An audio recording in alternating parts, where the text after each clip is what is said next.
Hair fall, bald head మీద hair వస్తుందా? బట్టతల మీద జుట్టు వస్తుందా? ఖచ్చితంగా రాదండి, 100% రాదు. సో అలాంటి ఫేక్ ప్రామిస్ చేయను. కానీ బట్టతల రాకుండా ఏం చేయాలనే దాని గురించి ఈరోజు డిస్కస్ చేస్తున్నాను.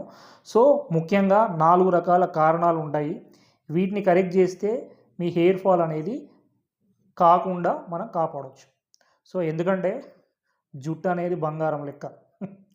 బంగారం అయినా ₹1,00,000 పెడితే తులం వస్తుందేమో, కానీ మీరు ఒకసారి జుట్టు మొత్తం కంప్లీట్గా రాలిపోయిన తర్వాత మగవాళ్ళకు హెయిర్ ఫాల్ అనేది ఆపడం చాలా కష్టం. అండ్ ఆడవాళ్ళకు 80% మళ్ళీ మనం రీగ్రోత్ చేయొచ్చు, కానీ మగవాళ్ళకైతే చాలా కష్టం. సో ఫ్రెండ్స్, కొంచెం జాగ్రత్త పడండి. అసలు ఏంటా 4 రీజన్స్? ఫస్ట్, మనము ఎంతసేపు మీరు ఆయిల్స్ వాడుతున్నాము, ఒకటి చెప్తాడు అడ్వర్టైజ్మెంట్లో, ఈ ఆయిల్ వాడితే మీకు హెయిర్ వచ్చేస్తుంది అని చెప్పేసి బట్టతల మీద. ఎలా నమ్ముతామండి? కోట్లు ఉన్న ఫిల్మ్ స్టార్స్కే జుట్టు రావట్లేదు. అండ్ డాక్టర్స్, మీకు మెడిసిన్ ఇచ్చే డాక్టర్కి హెయిర్ ఉండట్లేదు.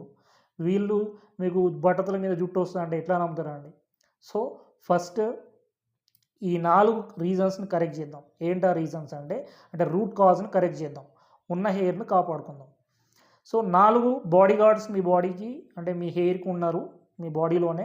ఏంటా 4 బాడీ గార్డ్స్ అంటే, ఫస్ట్ మీ బ్లడ్లో మీకు హిమోగ్లోబిన్ తగ్గినా, ఐరన్ తగ్గినా, ఫెరిటిన్ తగ్గినా మీకు ఆటోమేటికల్లీ జుట్టు రాలిపోతుంటుంది. సో ఇక్కడ ఫస్ట్ బాడీ గార్డ్ ఎవరు? మీ బ్లడ్. సో బ్లడ్ కరెక్ట్గా ఉందా లేదా చెక్ చేయించుకోండి.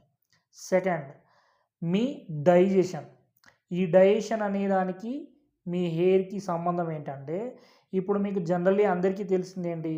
విటమిన్ డిఫిషియన్సీస్ వల్ల మీకు హెయిర్ ఫాల్ అవుతుందని తెలుసు. సో ఈ విటమిన్ డిఫిషియన్సీస్ అనేవి ఎందుకు వస్తున్నాయి మీకు? బికాజ్ ఆఫ్ మీ ఫుడ్ అనేది కరెక్ట్గా తీసుకున్నది మీ బాడీ గ్రహించట్లేదు, అబ్జార్బ్ అవ్వట్లేదు. ఇప్పుడు మీకు విటమిన్ డి తగ్గింది, దానివల్ల హెయిర్ ఫాల్ ఉంటుంది. జింక్ తగ్గింది, దానివల్ల హెయిర్ ఫాల్ ఉంటుంది. విటమిన్ సి తగ్గింది. అలా మైక్రోన్యూట్రియంట్స్ చాలా ఉంటాయి. ఈ విటమిన్స్ తగ్గడం వల్ల ఏం చేస్తారు, చాలామంది విటమిన్ సప్లిమెంట్స్గా వాడుతున్నారు. సో ఈ విటమిన్ సప్లిమెంట్స్ అనేవి మీ బాడీ గ్రహించట్లేదు. ఇప్పుడు ఫర్ ఎగ్జాంపుల్, మీరు విటమిన్ డి అనేది ఎండ ద్వారా వచ్చిందనుకోండి, అది మీ బాడీలో అది నార్మల్గా కన్వర్ట్ అయిపోయి యాక్టివ్ విటమిన్ డిగా మారుతుంది. అదే సప్లిమెంట్ రూపంలో తీసుకున్నారనుకోండి, అది ఏమవుతుంది, మీ లివర్ దాన్ని డైజెషన్ చేయలేకపోతుంది, కొంతమందిలో అబ్జార్బ్ చేయలేకపోతుంది, మీ గట్ దాన్ని అబ్జార్బ్ చేయలేకపోతుంది. అంటే మీ జీర్ణ వ్యవస్థలో ఉండే చిన్న పేగులో పెద్ద పేగులో అది మీ విటమిన్స్ని గ్రహించలేకపోతుంది. సో ఎప్పుడైనా మన బాడీ డయటరీ ఫుడ్ ద్వారా, అంటే నార్మల్ ఫుడ్ ద్వారా వచ్చిన విటమిన్స్ని గ్రహించగలుగుతుంది. కానీ మీరు ఎక్సెస్గా ఇచ్చే విటమిన్స్లో కొన్ని రకాల కెమికల్స్ అనేవి అబ్జార్బ్ అవ్వక మీ బాడీ దాన్ని మళ్ళీ డస్ట్బిన్లో వేసేస్తుంది. సో అందువల్ల మీకు మీరు ఎన్ని విటమిన్స్ వాడినా మీ డైజెషన్ అనేది కరెక్ట్గా అవ్వకపోవడం వల్ల, సప్లిమెంట్ అనేది మీ బాడీ డైజెషన్ చేయకపోవడం వల్ల మీకు విటమిన్ డెఫిషియన్సీస్ వల్ల హెయిర్ ఫాల్ అనేది జరుగుతుంది. సో ఇక్కడ మీరు కరెక్ట్ చేయాల్సింది ఏంటి? మీ గట్ని రీసెట్ చేయాలి. ఈ గట్ని రీసెట్ ఎలా చేయాలనే దాని గురించి మీకు ఆల్రెడీ మన వీడియోస్లో చెప్పాను, చూడండి. And third thing, me stress అంటాం. అంటే ఇక్కడ మీ మైండ్ కామ్గా లేకపోతే, ఈ థర్డ్ రీజన్ ఏంటంటే మీ మైండ్ కామ్గా లేకపోవడం. సో మైండ్ కామ్గా లేకపోతే హెయిర్ ఫాల్ ఎందుకు అవుతుందనంటే, ఆక్సిడేటివ్ స్ట్రెస్ అంటాం. అంటే మీ ఫ్రీ రాడికల్స్ పెరిగిపోయి మీ బాడీలో సెల్స్ అనేది మళ్ళీ రీజనరేట్ కాకుండా ఈ ఆక్సిడేటివ్ స్ట్రెస్ అనేది హెయిర్ సెల్స్ను డ్యామేజ్ చేస్తూ ఉంటుంది. సో ఈ హెయిర్ సెల్స్ డ్యామేజ్ అవ్వడం వల్ల మీకు హెయిర్ ఫాల్ అనేది జరుగుతుంది. కాబట్టి ఈ స్ట్రెస్ అనేది కొద్దిగా తగ్గించుకోవాలి. మరి ఫోర్త్ సొల్యూషన్ ఏంటి? ఫోర్త్ రీజన్ అండ్ సొల్యూషన్ ఏంటంటే, ప్రాపర్ స్లీప్ లేకపోవడం రీజన్. మరి సొల్యూషన్ ఏంటి? నిద్ర సరిగా పోవడం. సో ఈ నిద్ర సరిగా పోవడం వల్ల ఏమవుతుందంటే మీ హెయిర్ సెల్స్ అనేవి రిపేర్ అవుతాయి. సో స్ట్రెస్ కూడా తగ్గడానికి న్యాచురల్ మెడిసిన్ ఏదైనా ఉందనంటే అది స్లీప్.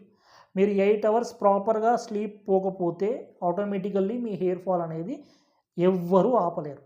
ఇంకా మీరు నిద్ర సరిగా పోకపోవడం వల్ల వచ్చే ఇంకా ఇబ్బందులు ఏంటంటే, అమ్మాయిల్లో ఈస్ట్రోజన్ ప్రొజెస్టరాన్ ఫ్లక్చువేషన్స్ ఎక్కువ అవ్వడము, మగవాళ్ళలో టెస్టోస్టెరాన్ లెవెల్స్ పడిపోవడము, వీటి వల్ల జింక్ డిఫిషియన్సీ జరగడము, అండ్ మీ విటమిన్ అబ్జార్ప్షన్ జరగకపోవడము, ఇవన్నీ ఇంటర్లింక్డ్ చైన్ అనమాట. సో మీరు నిద్ర సరిగా పోకపోవడం వల్ల, మీ డైజెషన్ అనేది ప్రాపర్గా అవ్వకపోవడం వల్ల ఇన్ని ఇబ్బందులు తలెత్తుతున్నాయి. సో మీరు ఈ 4ని కరెక్ట్ చేయకుండా నైట్ స్క్రీన్స్ చూసుకుంటూ 12 దాకా 1 దాకా ఉండడం, అండ్ దీంతోపాటు ఎక్కువగా విటమిన్ సప్లిమెంటేషన్ తీసుకోవడము అండ్ ఎక్కువగా ఈ బయట ప్రొడక్ట్స్ బ్యూటీ ప్రొడక్ట్స్ అని లేకపోతే వాళ్ళు దానివల్ల మీకు హెయిర్ వస్తుందని దీనివల్ల హెయిర్ వస్తుందని అన్నీ వాడి వాడి విసిగిపోయి ఉన్న జుట్టు పోయి ఇంకా అసలు జుట్టు లేకపోయినా ఏం కాదనే బట్టతలైనా పర్లేదు అనే స్థితికి రావడం వల్ల మనకు ఈ హెయిర్ అనేది చాలామంది హోప్ కోల్పోతున్నారు. సో బేసిక్గా ఈ నాలుగిటిని కరెక్ట్ చేయండి. ఈ 4 రీజన్స్ని కరెక్ట్ చేసుకుంటే మీ హెయిర్ ఫాల్ అనేది ఆగడం తగ్గుతుంది. సో మా హోమియోపతిలో మీకు ప్రాపర్గా డైట్ చెప్తూ ప్రాపర్గా మీకు నిద్ర సరిగా రావడానికి కొన్ని రకాల సప్లిమెంటేషన్స్ అంటే మెడిసిన్స్ ద్వారా కాకుండా న్యాచురల్గా ఫుడ్ ద్వారా ఏం తీసుకోవాలని చెప్తూ అంటే మెగ్నీషియం రిచ్ ఫుడ్ తీసుకోవాలి మీకు నైట్ టైంలో. అప్పుడు ఏమవుతుంది మీకు స్లీప్ ప్యాటర్న్ అనేది నార్మల్ అవుతూ ఉంటుంది. ఇదేదో నిద్ర ట్యాబ్లెట్ వేసుకుంటే నిద్ర కరెక్ట్ చేసుకోవడం కాదు. సో ప్రతిదానికి ట్యాబ్లెట్స్ మీద ఆధారపడకండి. మీకు హోమియోపతిలో ద బెస్ట్ సొల్యూషన్స్ ఉన్నాయి. న్యాచురల్గా ఏదో ఇట్లా ఇవ్వగానే అట్లా అవుతుందని చెప్పను, కానీ మీ లైఫ్ స్టైల్ చేంజ్ చేస్తూ మీ డైట్ చేంజ్ చేస్తూ కొన్ని రకాల హోమియోపతి మెడిసిన్స్ వాడుకుంటే ఓ 6 months to 1 yearలో మీకు న్యాచురల్గానే ఈ హెయిర్ ఫాల్ అనేది తగ్గుతుంది. సో మీ జుట్టు అనేది బంగారం లాగా, కాబట్టి ఉన్నప్పుడే కాపాడుకోండి. అది పోయిన తర్వాత మీరు ఎన్ని లక్షలు ఖర్చు పెట్టినా మళ్ళీ రాదు. Right? I'm doctor Satish. Thank you for watching.